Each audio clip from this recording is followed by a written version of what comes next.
Carnival Overture is probably most percussionists' first exposure to a tambourine excerpt. It's a frequently programmed work that demands a high level of playing from the tambourine player. I can't think of a major audition that hasn't had this on the list. The opening is incredibly recognizable, and we need to keep that in mind when performing. Everyone knows this melody, and while the tambourine doesn't play pitches, the listener still needs to be able to hear this melody in their head. The rhythm needs to follow the line dynamically. This will help the listener hear the melody as well as keep the passage from sounding flat. This is incredibly important because the opening needs to be exciting and energetic, and nothing will kill that more than playing flat dynamically. The tendency I hear in many players is to play too heavy. The dynamic is only forte. While in the orchestra you may need to play using your fist for projection, that is certainly not necessary by yourself. Using your fingers will help keep the dynamic down, help preserve sound quality, and allow you to play with more shape dynamically. Time is incredibly important.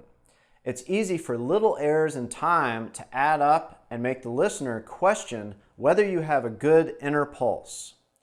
Despite the seemingly simple rhythms, it's pretty common for even the best players to have to work diligently to play this in time. These quarters have a tendency to rush as well as this roll. Because the roll is more physically demanding, we have the natural tendency to want to play it short. Subdividing is paramount, and recording yourself will expose a lot of these errors. In addition to playing these rolls in time, we want to phrase them in the same way as the rest of the orchestra. The phrase is clearly strong, weak in the rest of the orchestra. However, percussionists have a tendency to overplay the release. Perhaps we are happy the roll is over, or perhaps the sudden ending of the roll is perceived as louder, but it is often too loud. While I still advocate playing a very soft release, it almost sounds acceptable without one. I would certainly risk not playing a release than playing one too loud to help preserve the desired phrase. The forte roll right before the sudden drop to piano is an infamous technical challenge that annoys every beginning percussionist when encountering it for the first time. The musical goal is obvious, a loud roll with a sudden drop to piano. Now that doesn't mean the technical solution is as obvious. Some play a thumb roll here to help with the execution, but I am not a fan of that solution, as a thumb roll will simply never match the timbre of a shake roll. I play a shake roll to keep the timbre the same and the sound full, but still have the issue of playing a release at a piano dynamic.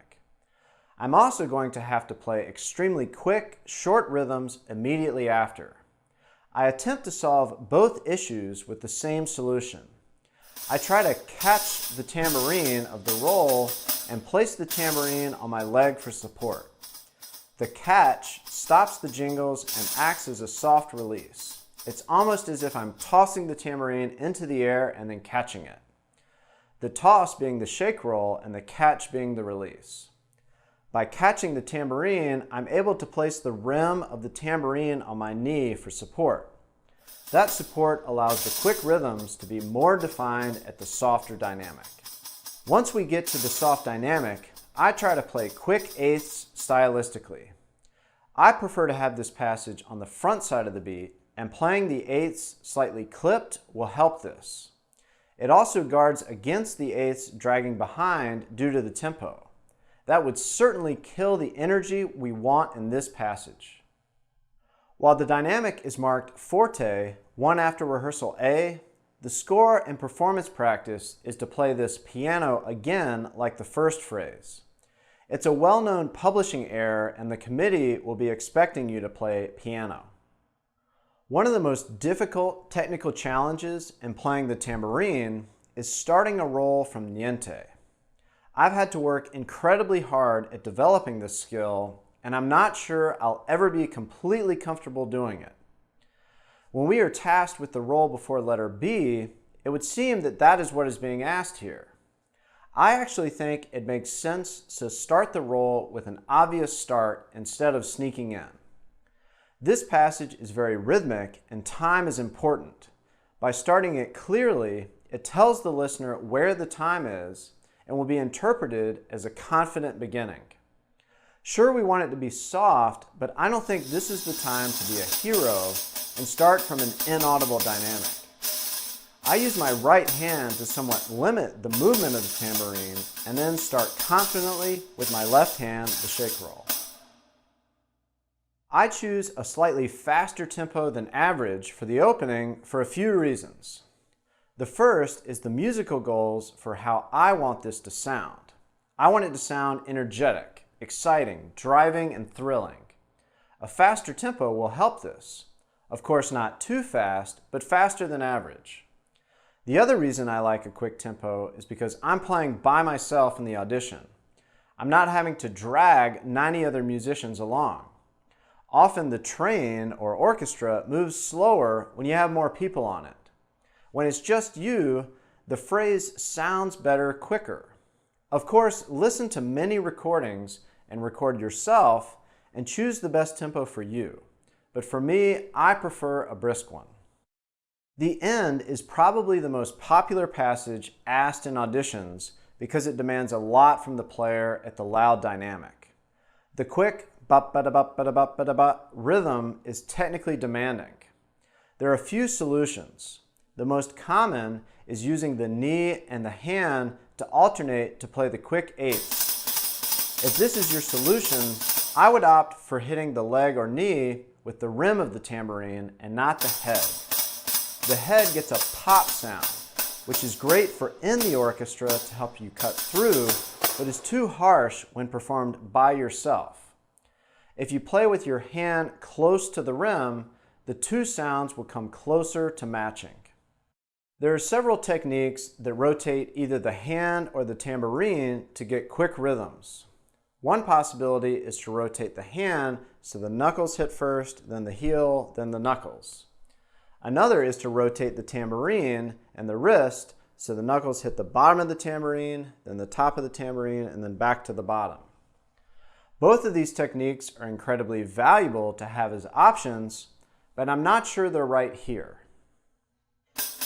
I use my fingers and play the rhythm up with the same technique.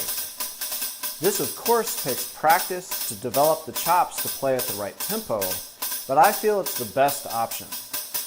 The main reason for this is that the sound and timbre never changes. I like consistency in my playing anywhere I can get it. Now one might want to make the timbre change, in which case the techniques discussed earlier might be best. But in the audition, I place a premium on consistency. No matter how hard I practice the extended techniques, I'm just not going to be able to create as consistent a sound as solely using my fingers throughout. I don't use my fist in the audition as I feel the pop is a bit too much at this point, and it allows me to save that strong a dynamic until the last two notes. Again, I'm playing by myself, and keeping the dynamic under control is important. I also really like when I'm able to pace myself and really let the last two notes punch and stand out. Just like the soft section at the opening, I want the lone eighths to be tight and stylized. Even though the dynamic is different, the style is the same. Keeping them tight will keep the momentum moving forward and guard against spreading them out and slowing down. The loud roll is often difficult to keep it the same dynamic as the rest of the rhythmic passage. This is yet another reason to probably avoid using the fist for the rhythms, but that doesn't mean the passage can be soft.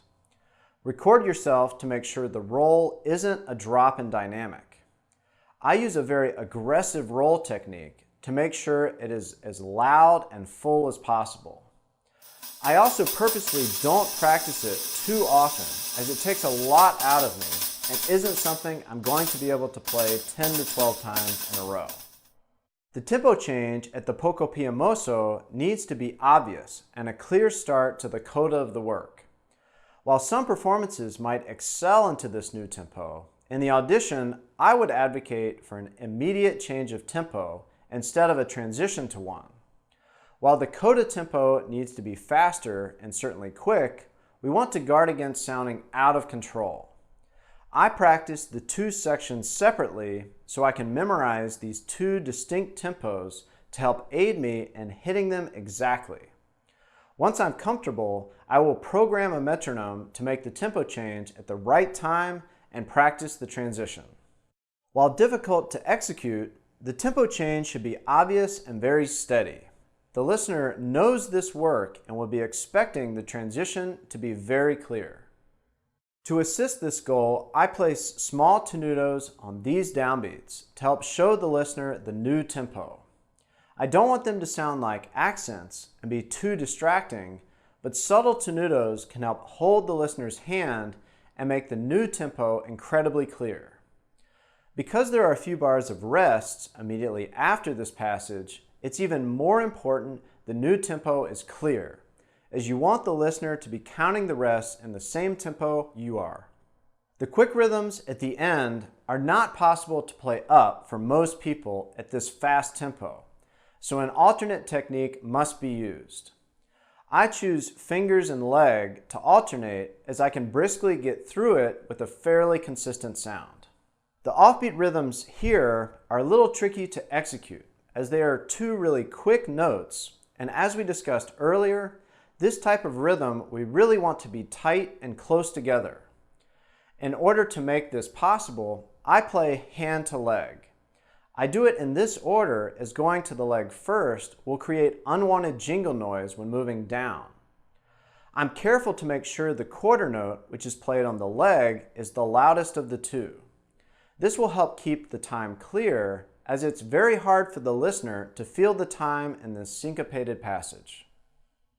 As I'm playing this syncopated passage, I'm thinking about pacing one long crescendo until the end. This is a thrilling, energetic overture, and we want it to end with a bang. Building until those last two notes can create a moving finish. Using the fifth for the last two notes also creates the increase in dynamic, timbre, and secco articulation Dvorak asked for. I generally use more articulate tambourines in auditions for clarity reasons, but in Carnival Overture, I use a more general tambourine. Something with articulation, but wet enough to sound good on the rolls. I would certainly err on the side of articulation over ease of rolls, but you certainly want these long rolls to sound big and full.